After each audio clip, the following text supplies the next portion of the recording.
Hello, welcome to Pictures and Popcorn. I am Matt. And I am Lenny, and today we're going to be talking about The King of Staten Island. It came out last week, and if you haven't seen it yet, just fair warning, we're going to be talking a lot of spoilers in this, so if you haven't seen it, go watch it first, and we'll do a nice deep dive for you. So, The King of Staten Island came out like a week ago, so last Friday. I watched it like pretty much on launch day, and you watched it today? Yeah, I watched it a lot more recent than you did. So you say a lot more. It's only been like a week, but yeah, I've been thinking about it a wee bit. So like I wasn't really aware of this film until maybe only a few weeks ago, and there was just a trailer on YouTube, and I very rarely will watch a trailer for a film, never mind a trailer for a film that's an ad on YouTube, but I watched it all the way through to the end because I wanted to see the title, because I wanted to definitely watch it because of how much I thought I would like the film, like just from that trailer. Yeah, no, I think that is exactly the same thing as me, like verbatim, that is exactly what I did. And then like it came out and it was like, all right, cool, yeah, and then I'll just start by saying it. It kind of disappointed me a little bit.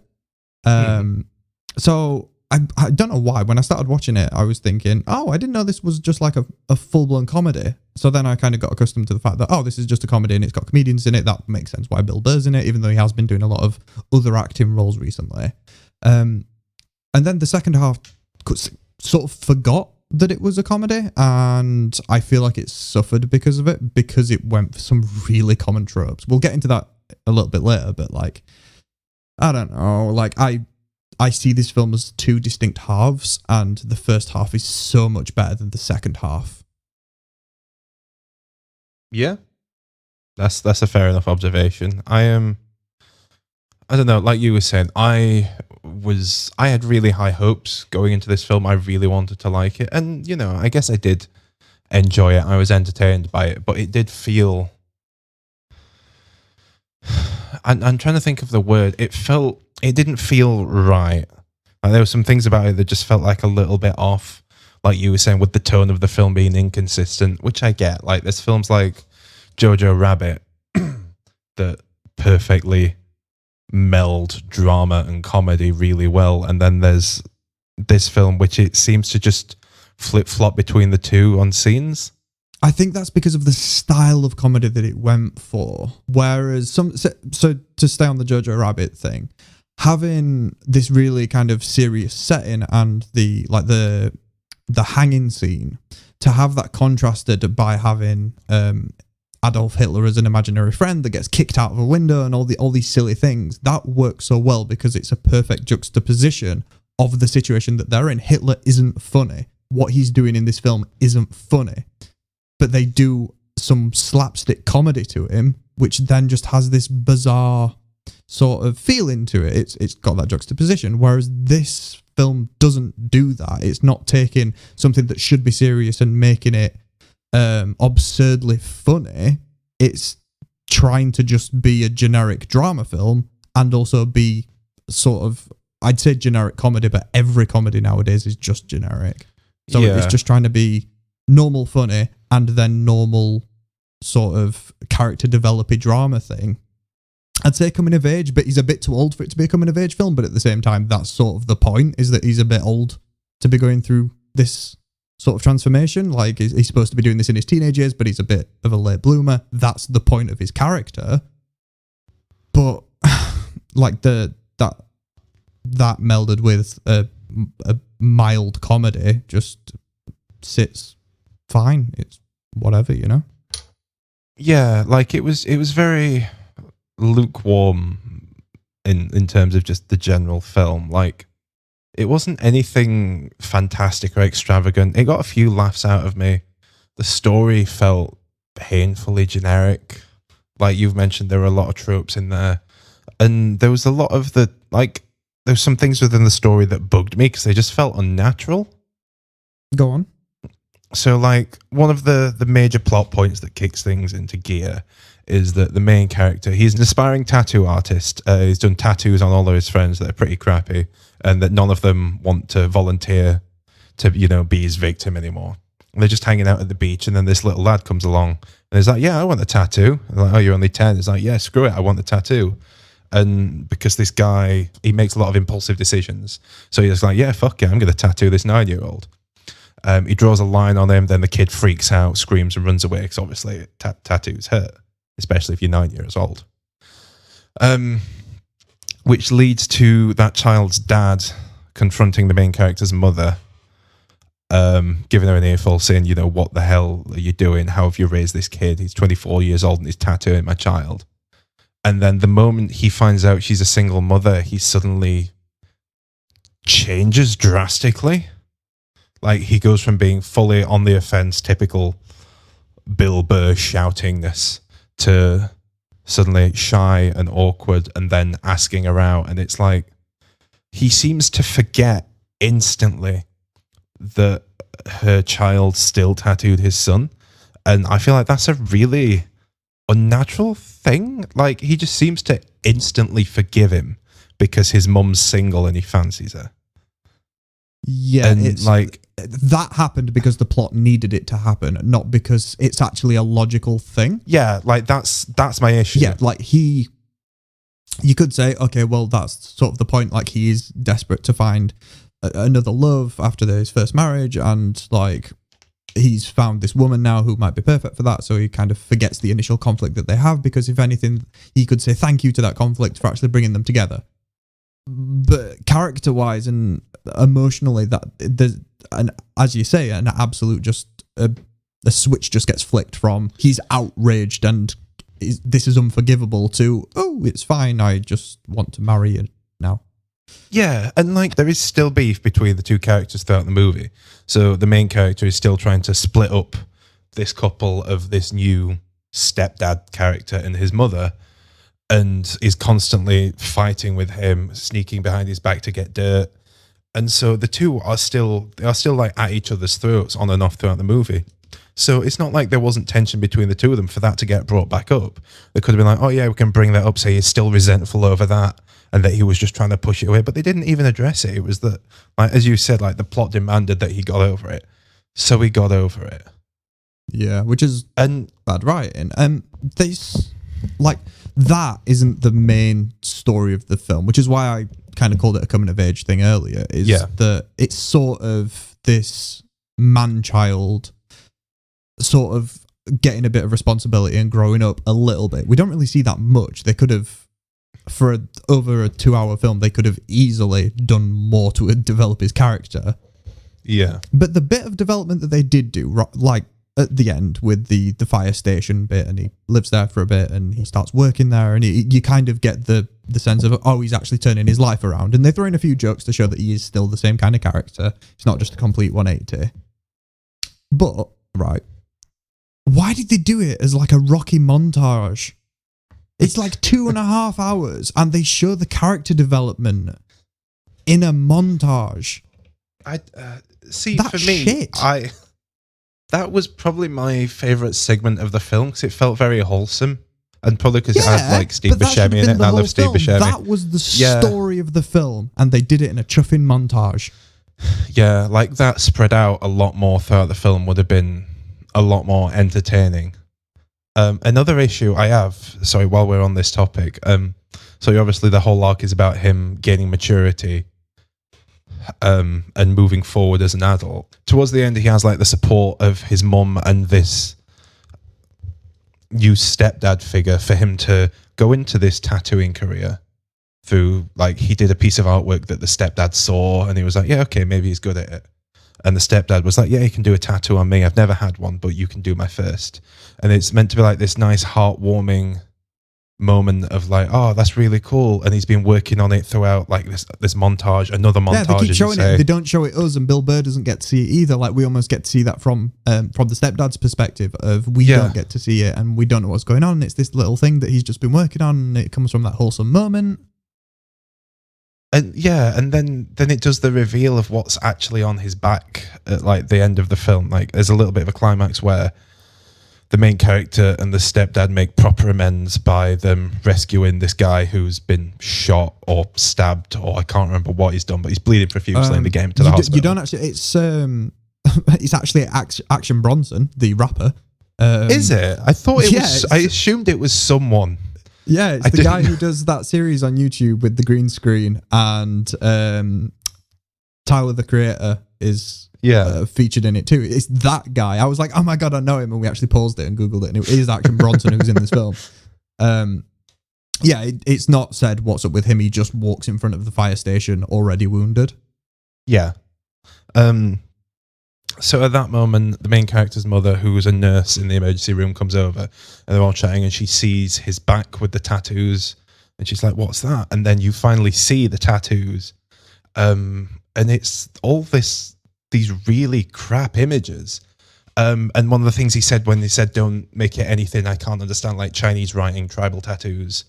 And it's everything he told him not to. The one redeeming thing about it is that there's a portrait of their family, of the main character, his sister, his mom, and this stepdad figure from a point earlier on in the movie. That's like the only redeeming factor over it. And that kind of ruined it a bit for me. Yeah, it's one step forward, two steps back for a character after they've just shown him go through character development in a montage. So they haven't even spent much time doing the thing, and then they go back on it. So what's the point?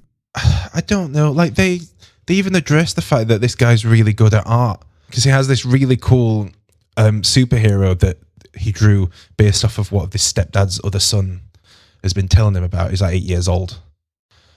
So it's like this really professional looking artwork. It's like, oh, that's awesome. Like he's actually, been working on this throughout the film. Those crappy tattoos, all that rubbish stuff he's done at the start, that's left behind, and now it's some real like pro looking shit. That's great. And it's switch has been flicked. There's the joke. Great, you've just ruined all your character development. Yeah, I'm all for subversion, and like in a joke especially, but not at the cost of what you've been trying to do for your film. Because like I was just like not upset, but I was disappointed by it. Like the fact that they did that, and it was like, right, logistically, what's going to happen now? He's going to see it eventually, and pretty much everything they've strived towards is probably going to be fucked. The already relatively strained relationship that's got pushed to like new areas has just been fucked. And that bothered me a bit, and it ties back to what you were saying with like the tone, how it's inconsistent and can't decide where it wants the bits to be. And when they do land, it's not fantastic. Yeah, so as I said, I kind of see this film in two parts, because I think the first part is really quite good. I think the chemistry between the characters, especially Scott and all of his friends, like those 4 friends, I think they've got, maybe 5. Yeah, that group has really great chemistry between the actors, and they kind of riff off each other. And that scene where they're smoking and playing games and just kind of chatting, and you find out that's like the scene where you find out that Pete's dad died. Like fine, like that was really kind of nicely done. Like there aren't actually that many jokes per se in the film. It's just that the chemistry between the characters and the general vibe that comedians have when talking to other comedians is funny. Yeah. So there's a decent amount of like little laughs in there, and there's nothing exactly like that you're going to start wailing at. It's not that funny, but there is this kind of comedic tone because it's a load of comedians kind of talking to each other. Great.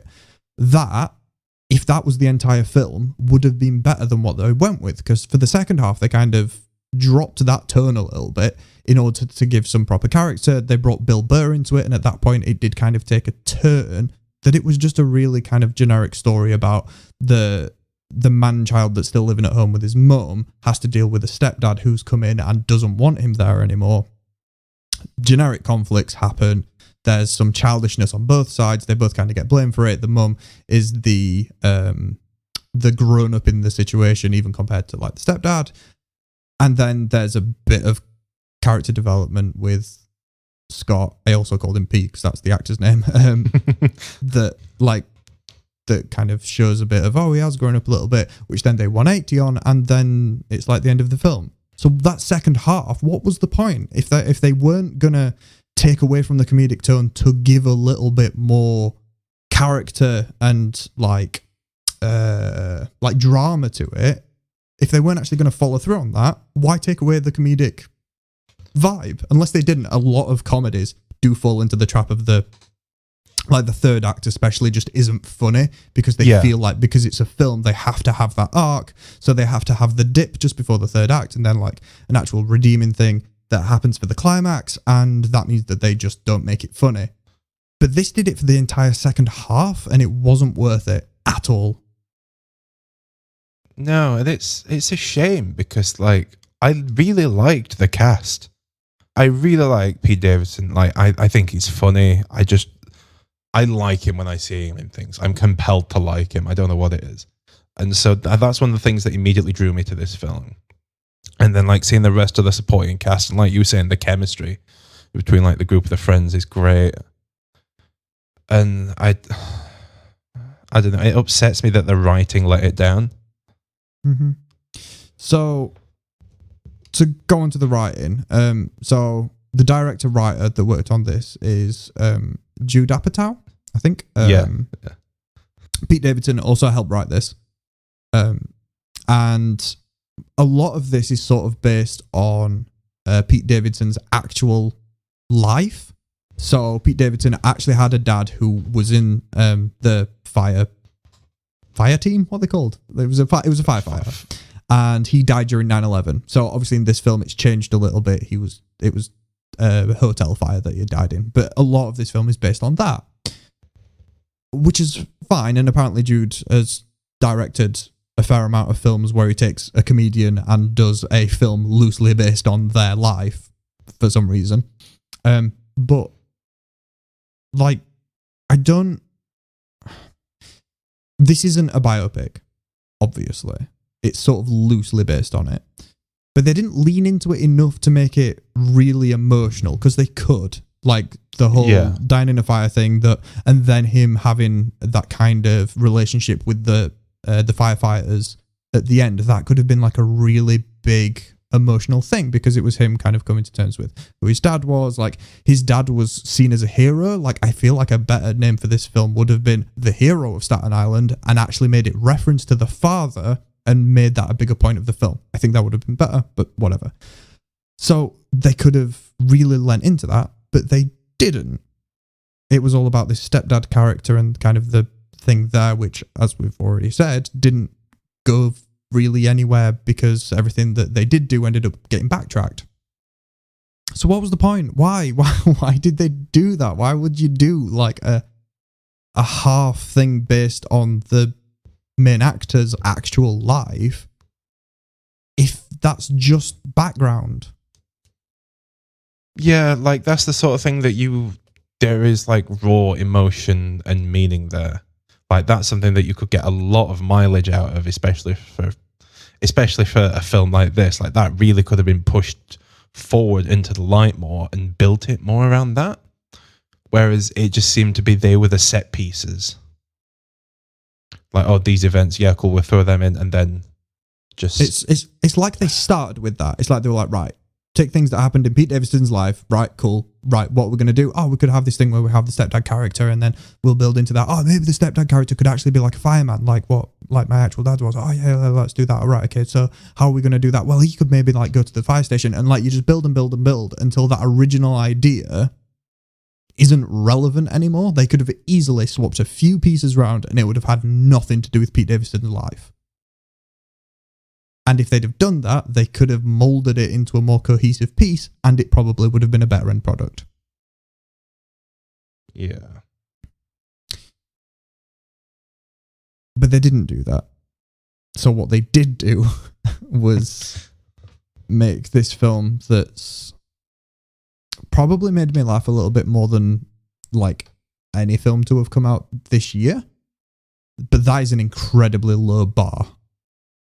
So like what it achieved isn't that good. Like I would say if this first half of this film was made into a full film, like it was just that vibe, that tone, it didn't do the entire thing with Bill Burr like at all, it was probably getting ready for like an 8 out of 10. Like I thoroughly enjoyed the first half of the film, provided that it kind of paid off and kept on the same track, but it didn't. And I think that seriously hurt it. Yeah, I am. Yeah, I'm struggling to think of words right now. I think that's a testament to it, though, is the fact that there isn't much to say about this film. No, it's very bland. It's very just, it happens, and it's like the first thing I thought of when I was watching it, I was like, oh, this kind of feels like that sort of generic movie, like the generic drama movie that's on in someone's house when you get there. You never quite know where you are in the movie when you turn it on because like the plot feels quite samey throughout. Like I thought it was gearing up to the end when Scott's mum threw him and Bill Burr out of the house. And I don't even think that was like halfway through the film. Yeah. Like he then goes through this bit of being homeless. No, it was just a thing. Yeah. I thought that was gearing up for the end. I thought, right, this is it. He's going to get his act together, roll credits in 10 minutes time. No, there was like this entire like third or something for the film. I think that was just the setup to get him in the fire station. Yeah. Because he had to get to the fire station to have the montage. And there was no feasible way of him doing that because the idea is that he's some like overgrown child that lives at home. So how do you get him into the fire station when he doesn't work there either?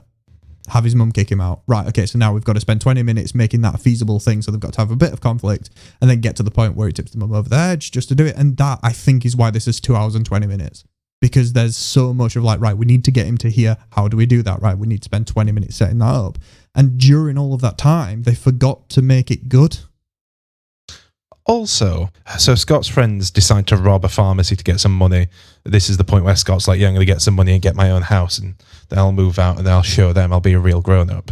But it goes wrong and everyone but Scott ends up in jail. Yeah, that it was kind of like, it was the one last heist kind of vibe, wasn't it? It was I don't want to do this anymore, even though they hadn't really done it before, but whatever. Like, that, it was the one last heist, like, I'll do this and then everything will be okay.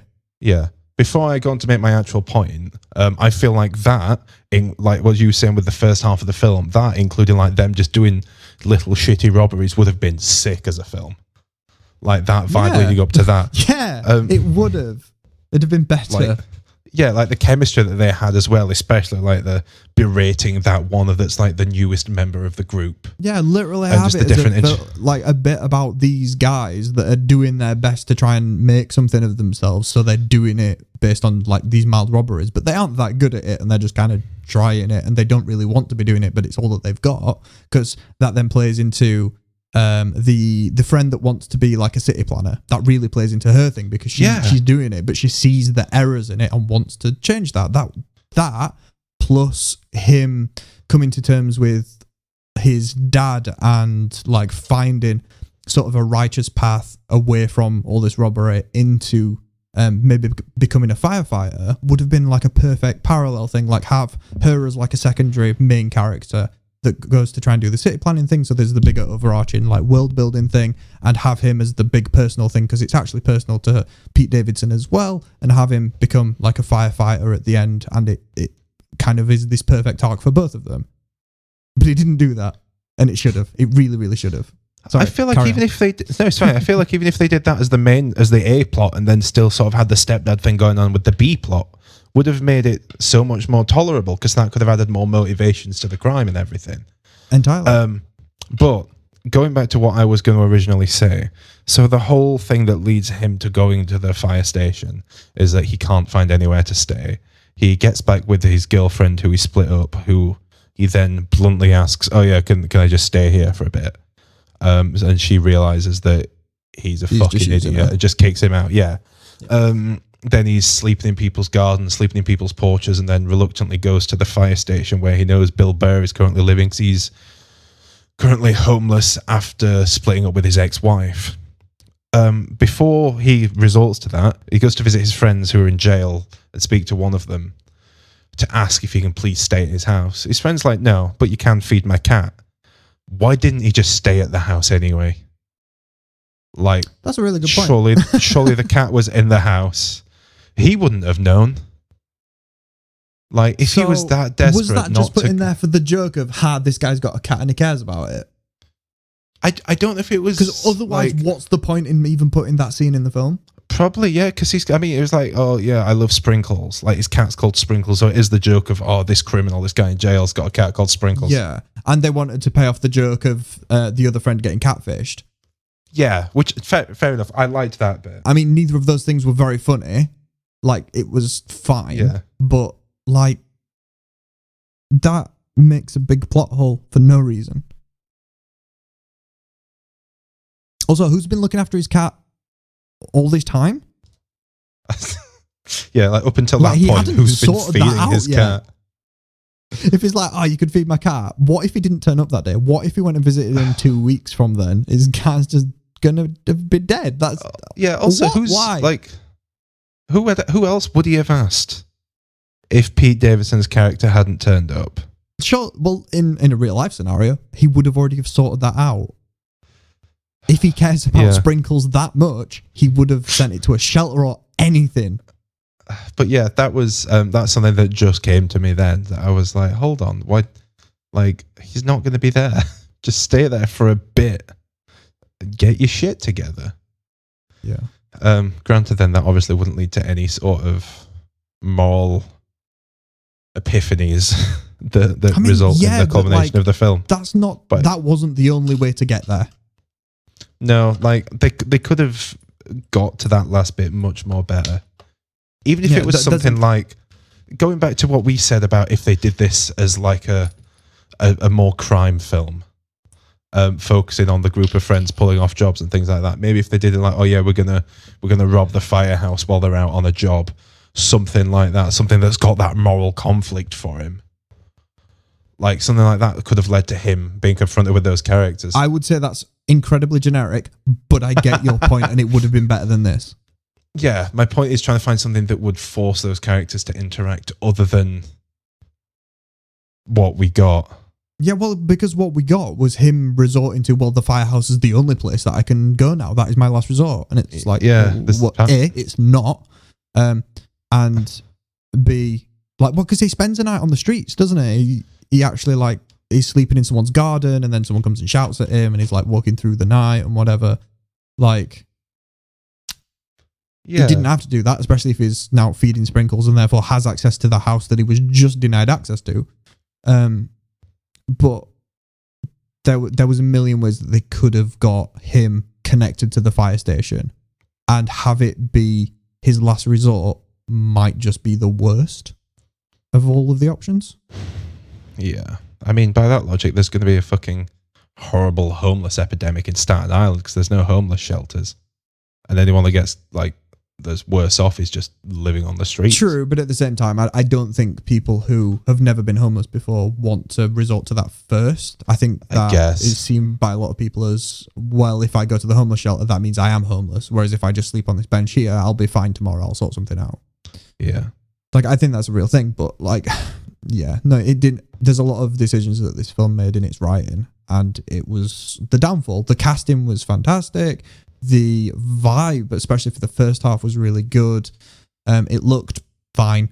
The central elements of what was going to make the plot up, this sort of overgrown child, father that was part of the fire force, like police force, like it was a firefighter, and then him having some form of like coming of age style film, all of that could have been so good with this cast and, you know, everything else. And then it was just written kind of shit.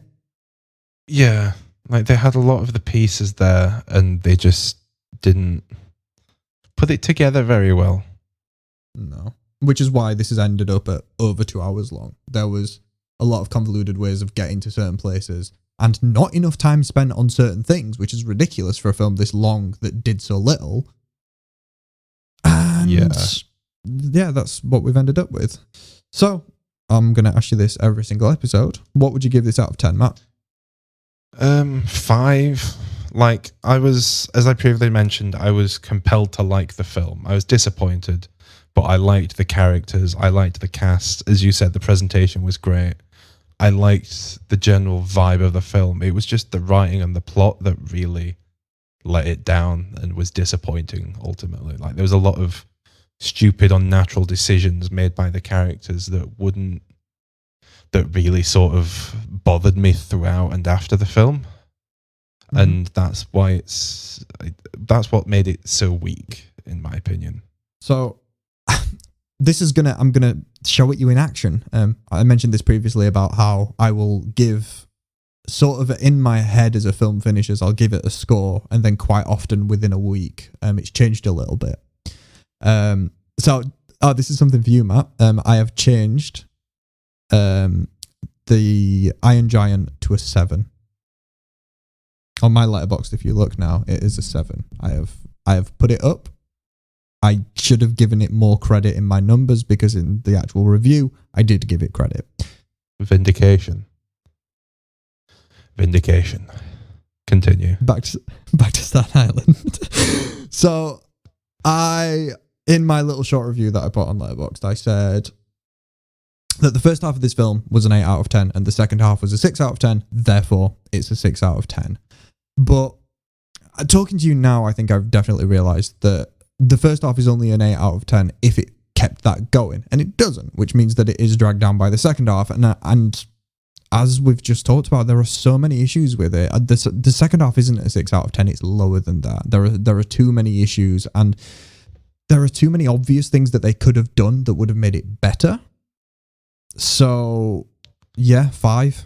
Bang in the middle. There were some bad things in this film, and there were some really quite good things in this film. So it averages out 5 out of 10. Bang in the middle. I wish this was better. Ladies and gentlemen, that is it. Thank you very much for listening. If you are listening on Spotify, give us a follow. If you're listening on Apple Podcasts or whatever, give it a save, a rate, whatever you have to do on the thing that you're listening to. Thank you. Alternatively, you can check us out on Twitter or Letterboxd to see us chat more shit about movies and other things. Thank you for listening. That was awful, but yeah, bye. Bye.